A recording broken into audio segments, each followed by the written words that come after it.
Indaba za-1KZNTV nifundela uphila nakacewe khulu kamzimba umntwana uyakhuleka nenabendlovu enamandla. Sanibonani.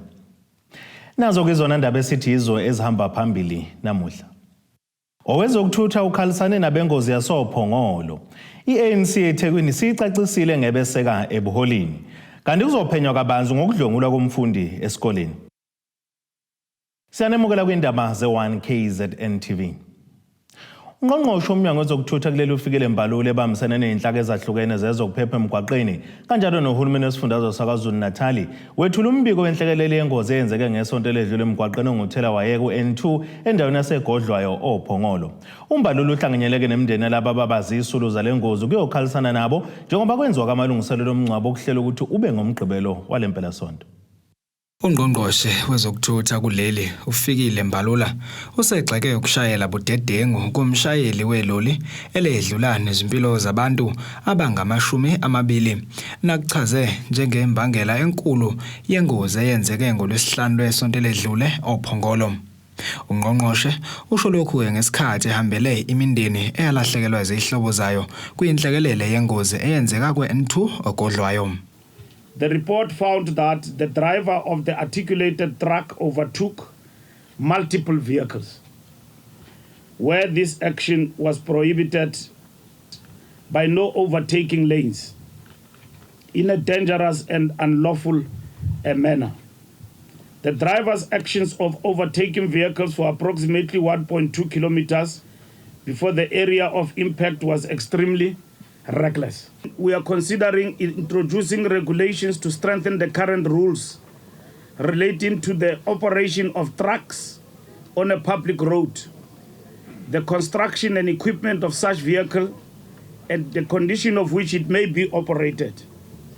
In bolstering our law enforcement activities in the province, all mobile testing centers in the possession of KZN Department of Transport will be deployed with immediate effect on the N2 Phongolo area, and visibility of traffic law enforcement officers will be intensified. Kanti phini likameya kumasipala uPhongolo lithi ke umasipala bazosebenzisana nomnyango wezokuthutha ukwenza imizamo yokunweba umgwaqo ukuze kuzokwehla umthamo omumathwa umgwaqo uN2. Kuyo yonke imindeni engu13 ethe yalahlekelwa izihlobo zayo sedlulisa ukukhathazeka kakhulu siwumkhandlu wasoPhongolo nokuthumela imiyalezo wenduduzo ukubona ukuthi uNkulunkulu sengathi angahambela kubona abalonde kuze kufike leso sikhathi sokuthi sibafihle. Siseyinhlelweni sokuthi amaphoyisa abe maningi kakhulu kunakuqala kuze lesi simo singaphindi sisehlele endaweni yakwethu Phongolo. Futhi sizimisele somkhandlu wasoPhongolo ukuthi sikwazi umsakazo ukuthi sinxenxe uSandral susondeze eduzane no Department of Transport ukubona umsakazo ukuthi lo mgwaqo lo uyanwetshwa ikakhulukazi kube khona ulayini la kuzohamba khona ama-truck kuphela angabangisani nezimoto ezikhona lapha umsakazi. Ezindabeni za-1KZNTV ngingumqondisi Miyane ngibika ngesoPhongolo. Ubuholi beqembu le-ANC kwisifunda iTheku KwaZulu Natal sebeveza ukuthi ke kuphakamisa igama likaDokotela uZweli Mkhize kwisikhundla somengameli noPholo Mashatile kwesesekela mongameli ngoba bakholwa ukuthi ngibona abaholi abazobuyisa ke isithunzi sikakhongolose kanjalo ke nobumbano. Lokhu kugqame kwistatement esikhishwe lesi sifunda emva komhlangano obuhlanganisa kubuholi bamagatsha aseThekwini.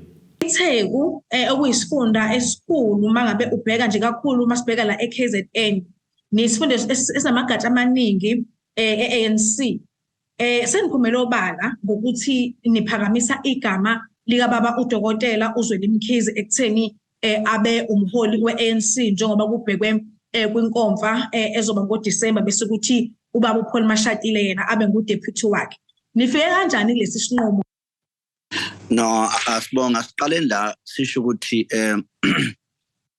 normally uma sizophakamisa abaholi siyaye sifuna ukuzwa novo kuma branch la ngenhlanhla sabiza ama branch ngolwesibili sathi nje akaxoxe aphakama ke amagama including naligama lika Nkosazana laphakama laphakama likaMdumseni laphakama igama lika Phumulo Masuwela wase Eastern Cape as uSG kodwa ke kufanele sisho ukuthi kwigama lika president igama ekuyilona laphakama laqamakhulu igama lika comrade uZweli Mkhize kwaphinde kwagama igama kakhulu lika Paul okwabuya ngathi indlu yonke ithi ivumelana ngalowo magama then kodwa yayisiyasithuma ukuthi asiwathathe lo magama siyokhuluma namanye ama-region kwi-province siconsolidate kwi-level ye-province masisuka lapho sihambe siye kwamanye ama-province siyokhuluma igama sithi nalo igama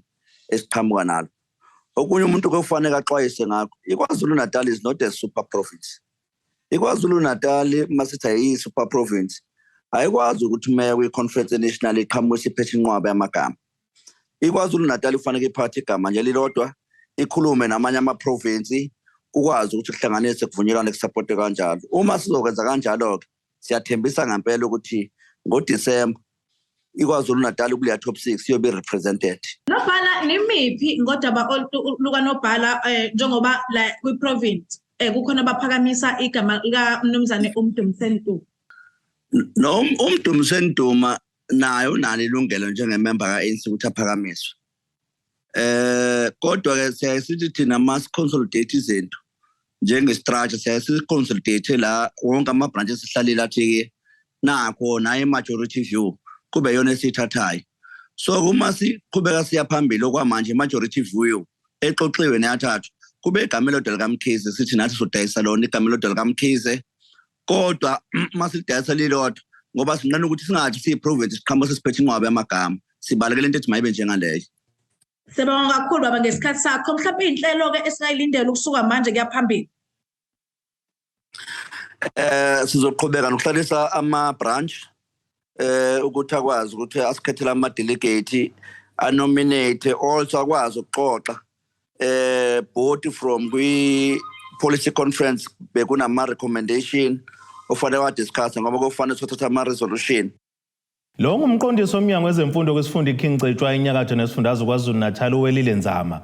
Usencoma umzali womntwana okusolwa ukuthi udlonguliwe esikoleni samabanga aphansi uGobandlovu Primary ngokuphumela obala ngalolu daba. Khuluma-ke neziko lezindaba le-1KZNTV uNzama uveza ukuthi sekujutshwe ithimba elizophenya kabanzi ngalolu daba kanjalo namaphoyisa ukuthola umenzi wokubi. Emva kokuvela kodaba lokunokubezwa ngokocansi komunye wabafundi besikole samabanga aphansi iGobandlovu Primary nokubika ukuthi wenza ibanga lokuqala ku-grade 1 umnyango wezemfundo kwesifunda iKing Cetshwayo usuncoma isenzo somzali sokuba sokuma bike lolu daba emaphoyiseni angathuli nalo. Kanti nawo umnyango usujube ithimba elizophenya kabanzi ngalolu daba. Siyalandela udaba udaba olinjena selifikile kithi nathi silihambisa kuyinhlaka zethu ezifanele zehhovisi sine section la ekhaya okuthiwa uSNES okuyilona office elidila nezingane ezithola ukuhlukumezeka okunjengalezi. So ke nesikole ke sizolekeleleka kanjalo ukuthi umfundi alekeleleke ngaleyo ndlela ngeoffice labantu abanelwazi olujulile ku special aids ukuthi abalekelele laba bantwana lo mntwana okusolakala ukuthi uhlukumezekile. Mhlawumbe futhi asiqoquzele kubazali bonke simbonge futhi umzali othe uma nezinsolo ezinjengalezi avele angachithi isikhathi ahambe udaba libike emaphoyiseni. Umqondisi walomnyango uthi abahambisani nongaphephi kwabafundi kanjalo nothisha esikoleni. Kanti uphinde waveza ukuthi bazosukuma bangenelele kwizinkinga esibhekene nalesi sikole. Siyachitha futhi kubi ukuthi kuze kufike ezinsolweni zokuthi ingane ihlukumezeke isesikoleni kuyisigameko esibi esingahambisani nakho. Futhi ke ebese kusolakala nanokuthi kulesi sikhathi samanje umntwana wentombazane lo ovelelwe isiga noma umuga onjengalona asihambisani nawo konke amazinga eminyangweni wezemfundo ukuthi kuze kuvele isigameko esinje. Yingakho ngithi umntwana uzolelekeleleka kuzo zonke izinhla athole ukwelulekeka nala futhi edistrict nakhona. Udaba selusezandleni zamaphoyisa kanti umfundi kubiwa ukuthi usaqhubeka nokuya esikoleni. Ezindabeni ze-1KZNTV kubikuthi abantu maphumulo empangeni. Ayikaziwa namanje imbangela yokubulawa kathisha wesifazane wesikole samabanga aphezulu Imfolozi Primary eMtubatuba enyakatho KwaZulu-Natal. Uhlengiwe Mthembu oneminyaka engama-38 yobudala ubika ukuthi wanyamalala mhla ziyishumi kuMandulo kulonyaka kanti uze watholakala ngoLwesibili ehlathini eseshisiwe ngomhla zingama-20 kuyephezulu. Kanti kokuyindida kakhulu ukuthi imoto yakhe yatholakala inazo zonke izinto zakhe kungalahlekile nanokukodwa. Utholakale ehlathini iCheese Farm usushisiweke umzimba kaHlengiwe Mthembu oneminyaka engama-38 obefundisa esikoleni samabanga aphansi Imfolozi Primary School eMtubatuba enyakatho nelikaMthaniya. Kubukwa ukuthi ke ngosuku anyamalala ngalo uHlengiwe kwangumgqibelo ke nalapho athola khona umyalezo kamakhalekhukhwini komunye kusisajwayele ukwenza kuye ubuso nokuvela ukuthi ke akusilo ibanga elide umusuka nalapho abehlala khona. Umnyeni wakhe uthi ke ngokubona esehambe isikhathi eside waphuma kwayombheka kodwa ke wangamthola wazama ukubikela amaphoyisa angakwazi ukumsiza njengoba kwakusapheleke nje i-hour elilodwa ehambile. Emva kwalokho wathinta abantu betracker nabo ke abangabanga nalo usizo. Police station engisa khona ngangiyofuna just authority if ngifonela abantu betracker just in case bengibuza something like that, then emaphoyiseni bathi because lento siyenzeke within an hour ngeke bekwazi ukuthi kube khona abakureporta because sene possibility ukuthi abuye. Tracker ngabafonela bavele bayiphika imoto bathi no, le moto it's not registered with them. Of which is lokho kwangithusa kakhulu kodwa ke waze waphela ilanga la ngomgqibelo utracker nje beyiphika imoto. Ngosuku kwelandelayo wabe esebuyela epolice station ukuyovula ke idokodo lomuntu olahlekile. Baqhubeka ke bafonela itracker yemoto kodwa futhi kwasifanela kwanhlangazimuka nomoya nokuthi ke ize itholakale imoto. Kwasiza ke umfana olusake izinkomo owathi ke khona imoto akayibonile ehlathini. Khona kuze itholakala nje imoto yabona umfana wenkomo isehlathini eCheese Farm. Upon asking umfana wenkomo ukuthi imoto uyibona kanjani makwenze njani uthi in actual fact yena imoto wayibona from Monday. Uma ibona Monday wayitshela ukuthi hayi abantu abasuke bezoyithandanela ngoba sometimes kuyenzeka babona abantu abasuke bekhona kodwa ke babuye benyamalala.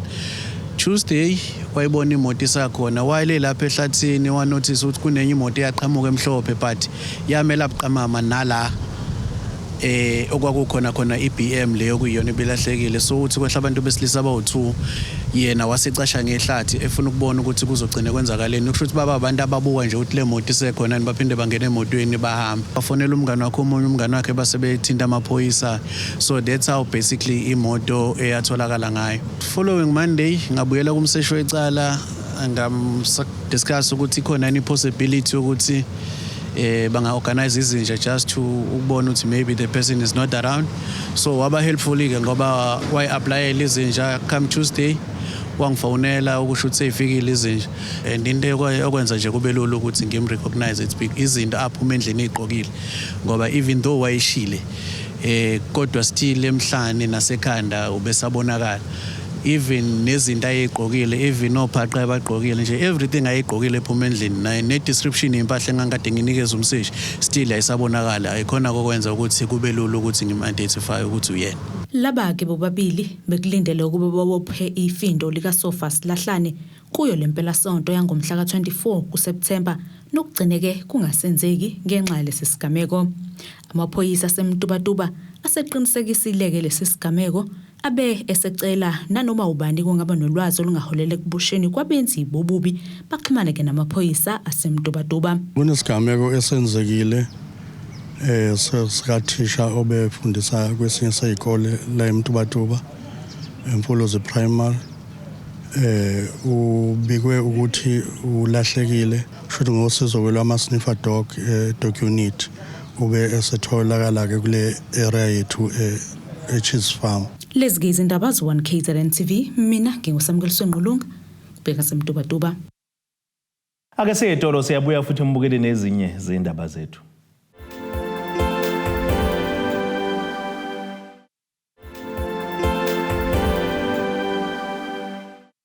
Asibonge siphinde sinamukele NEBESEKAYO kuyizona indaba zethu esithi ngezihamba phambili namuhla nazi. Owezokuthutha ukhalisane nabengozi Yasophongolo. I-ANC Ethekwini siyicacisile ngebeseka ebuholini.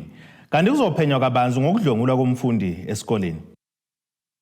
Njengendlela yokusabalalisa umkhankaso wokuphuculwa kweindawo ezihlala abantu lo liphini lemeya kumkhandlu dolobha weTheku uphilana Mavundla kanye namalungu ekomiti lezokuhlaliswa kwabantu nenqalazinda bahambele idolobha uThongathi napho beqhubha khona lo mkhankaso. Ekhuluma neziko lezindaba uMavundla uveza ukuthi bathokoze kakhulu ngesimo sifice sikhona njengoba yize zikhona ke indawo ezinokungcola kepha kuyakhombisa ukuthi abantu balisabelile ikhwelo labo lalo mkhankaso ogqugquzela ke inhlanzeko njengoba sekuthwasa ihlobo.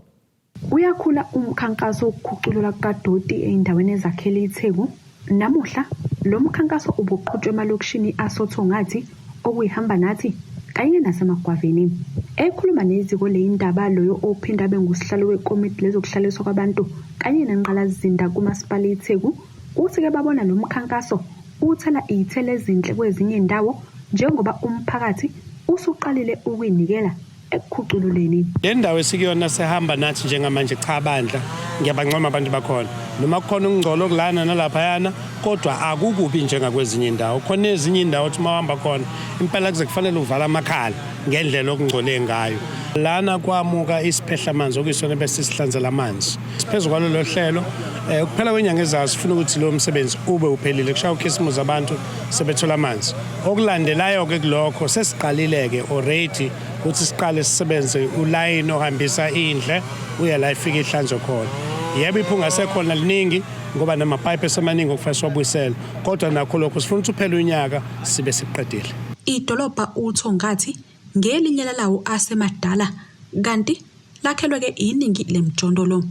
Ngesikhathi sezikhukhula kukhahlamezeke ingqalazinda ebalekile okuyisiphehla imanzi okuze kube manje abantu ke basahluphekela amanzi kule ndawo.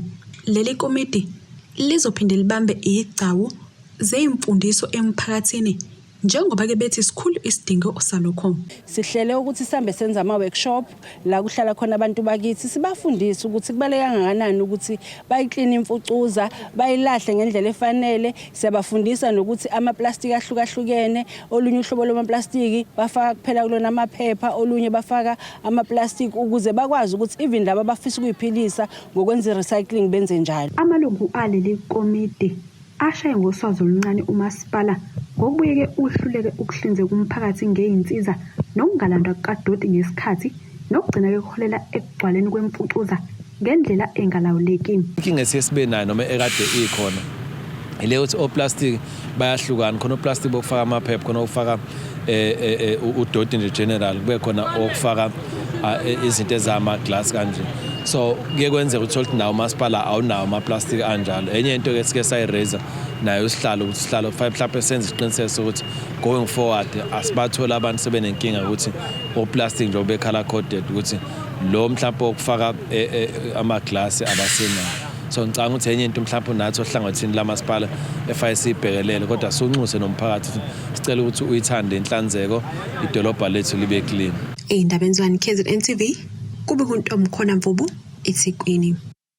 Umasipala uMtubatuba enyakatho nesifundazwe KwaZulu-Natal usingathi umkhuleko kokuthula nokulisana negameko ezibhlungu ezenzeka kwabesifazane kanye nezingane. Imeya lo masipala umxolisi imithetho uthi banethembe elikhulu lokuthi nomkhuleko uzokwenza ukuthi zehle igameko ezimbe ezilokhu iqhubeke njalo nokwenzeka kule ndawo. Ukwanda kwesigameko ezinyantisa igazi endaweni yaseMtubatuba sekukhathaze nomasipala wakule ndawo njoba namuhla ubusingethe umkhuleko ehholo lomphakathi emzondeni kwaMsaneng. Lokhu kuzimva kwenqwaba yesigameko zodlame olubhekiswe kwabesifazane nezingane kanjalo kanye nezenzo zobugebengu. Nezimoke zonke ekade zilokhu zenzeka ngingakubalela nje okunye emasontweni nje ambalwa adlule sesibe nezigameko ezinkulu la khona kwaWard 12 izingane ezimbili ezisencane ezibulewe kabuhlungu zalahlwa emgaqweni. Emasontweni futhi amabili adlule kuhlaselwe omunye umuzi waseWard 16 kwabulawa khona kabuhlungu ngesihluku amalungu emndeni amane khona abulawa dutshulwa kuthe eqeda ukudutshulwa ashiswa elumuzi ziningi izimo kade sikhona nala esikoleni nje seduzane emfolozi la khona abantwana emagcekeni esikole ababulalene khona ngayo yonke inhlobo yezikhali abaziphethe izimo ezikhona njengoba thina la eMtubatuba siseduzane nomgwaqo omkhulu ku N2 izingozi isonto nesonto sibona ingozi ezinkulu la khona ukulahleka khona imphefumulo siyazi ukuthi uma okwethu kuhlakanipha njengabaholi sekuphelile kufanele sizibuyele kumnikazi wezinto zonke okuNkulunkulu siyoziceba khona imeya lo masipala iphinde yakhomba umuno kwabesilisa okuyibona abayingxenye yazo zonke lezi igameko kuzokhumuleka ukuthi la kuleli salifanise udlame losemakhaya njengobhubhane njengoba lingashoni zingabikwanga izigameko zokuhlukunyezwa okanye zokubulawa kwabesifazane lapha abamabandla ahlukene bebehlanganyele ndawonye ukuzokhuleka bekhulekela zona izigameko ezimbi ezilokhu siqhubeke njalo nokwenzeka endaweni yaseMtubatuba inselelo nje enkulu ebhekene nathi kakhulukazi abantu besilisa ngoba siyazi ukuthi uma kungasukuma abantu besilisa beziqonde bezibambele zonke lezi zimo esibhekene nazo ngempela ngeke size sikwazi ngoba kukancane la khona othi uzwa kuthiwa lenkinga edaleke emndenini lenkinga edaleke emphakathini idalwe umuntu wesifazane izinkinga eziningi zidalwa abantu besilisa ingakho ke namhlanje sikhuleka kakhulu kubantu besilisa ukuthi isisombululo sayo yonke izinkinga ezikhona eMtubatuba zilele kubantu besilisa uma abantu besilisa bengasukuma bebambisane bakhe nezinhlaka ezikhona zokuphepha ngoba siyazi isikhathi esiningi ukuthi amaphoyisa wabhuli angeke nje asuke kodwa kuba umuntu okhona emphakathini owanikezayo information ukuthi lobu bugebengu busuka la esigamekweni nje zakamuva ezisanda kubekwa ezokutholakala kwabantwana ababili bebulewe baphonswa edameni ezokuhlaselwa kumunye wemndeni kwabulawa amalunga omndeni amane aphinde ashiswa kanjalo nezokutholakala kwabantu beshonile beminzile emfuleni ezindabeni ze1KZNTV kube kuthi abantu maphumulo eMtubatuba Imeya kamasipala ubuhle bezwe ogwini oseningizimu nesifundazwe KwaZulu-Natal bathobile ngubo. Uthi uqamba umtapolazi ngesishoshovu somzabalazo uDokotela uMargaret Mncadi kungenye indlela zokukhombisa ukuhlonipha amagalelo akhe. Ukusho lo ngesikhathi kekhanjelwa kuyindawo ezingamagugu kuyona le ndawo. Khuluma ke neziko lezindaba umeya ke uthi kuDokotela uMncadi libukhulu kuyiqhaza alibamba ngesikhathi sikahulumeni wencindezelo ukulwela amalungelo nabantu besifazane. Imeya kamasipala ubuhle bezwe ogwini oluseningizimu nesifundazwe KwaZulu-Natal ubathobile ngubo ithi njengoba kuyinyanga yamagugu bavuselela izinto ezingamagugu ngokuhambela izindawo ezamagugu kule ndawo okubalwa nesonto lamakatholika eliqukethe umlando ekhuluma neziko lezindaba umeya uthi inkulu indima eyadlala uDokotela Margaret Mncadi ongokudabuka lapho ugwini owaba ngomunye wabesifazane owalwa nomthetho wokuphathwa kwamapasi ngesikhathi sikahulumeni wencindezelo uthe le ndawo inothi kakhulu ngomlando njengoba noAllen Patton ongomunye wezishoshovu ezisuka kuyona le ndawo kanti uthi uyafisa ukuthi umlando walezi zishoshovu ungashabalali revive sivuselele kwizinto ezingamagugu ezikhona lana njengoba sime la kulomtapolwazi library yethu sibize emva kwa Dr Margaret Mncadi njengoba nibona la ngemumva kwami istashu sakhe umama uMargaret Mncadi omunye wamaqala ethu esiwahlonipha kakhulu lo mama ke ubalekile kuthina ingakho simkhethile ekutheni siqambe ngaye le library ngoba wabamba iqhaza elikhulu kumzabalazo wamakhosikazi lead amakhosikazi around la eXhopo nase High Flats ekutheni eze azolwa nalomthetho wamapasi ubese ekhuthaza abantu besifazane ukuthi babukele kulezi zishoshovu ukuze basukume babhukule bazithuthukise uthi abantu besifazane bangabekezeleli ukuhlukumezeka kodwa bafunde ukuzimela ngikhathazeke ke mengabe lento yo gender based violence inyuka ubone ukuthi mongabe ulandela ngoba abantu besifazane bengafunanga ukuzimela kwesinye isikhathi yona source befuna ukudependa umuntu wesifazane uyakwazi umuntu nje odaliwe ukuthi azenzele so ke siyabakhuthaza abantu besifazane basukume bazenzele umphakathi wakule ndawo uphinde wazithokozisa ngokuthi bagubhe usuku lwamagugu lapho bebehaya khona amahuba athinta umlando kanjalo nengoma ukuzama ukuqhakambisa isintu. Ezindabeni ze-1KZNTV kube kuzamando Sicele ngisexopo Limantente. Ake siphinde sithi shelle itolo siyabuya futhi mbukele nezinye zeindaba zethu.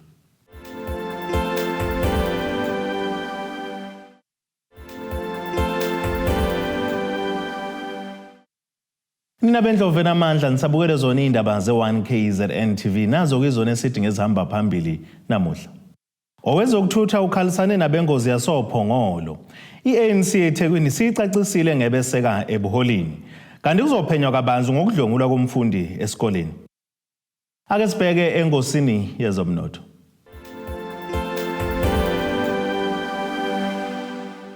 Iranda kuleli bizo 17.76 rand kuyidola laseMelika bengu 19.95 cents kupondo waseBrithani libe ngo 17.44 cents kwi-euro yase-Europe intengo yegolide yona ime $1,659.25 ounce kanti intengo yoilo ngahluziwe yona ime $89.83 umphongolo. Ake sibheke engosini yezemidlalo.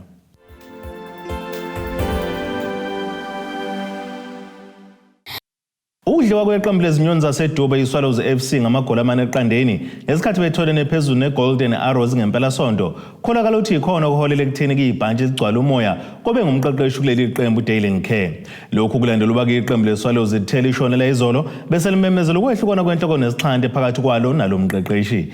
Care akabanga ingxenye yemidlalo emihlanu yokuvula kule season ka-2022-2023 naleli qembu lezinyoni ngenxa yokungalungi ngesikhathi kwamaphepha akho okusebenza kuleli. Kumanje Swala sendaweni ye-18 kuligi emva kwemidlalo eyisishiyagalombili eseliyidlalile lanqoba embili.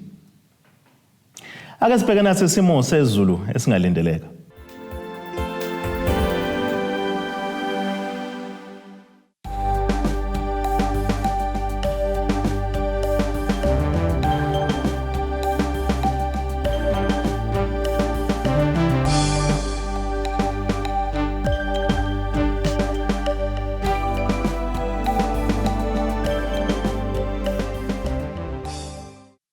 Nina bakamkhumbi kudluka sibone amagumgedlela ziyaguqa bese iphaka namuhla kwamzimba umntwana nethimba lonke le indaba sithi khumu kuze kube ngokuzayo.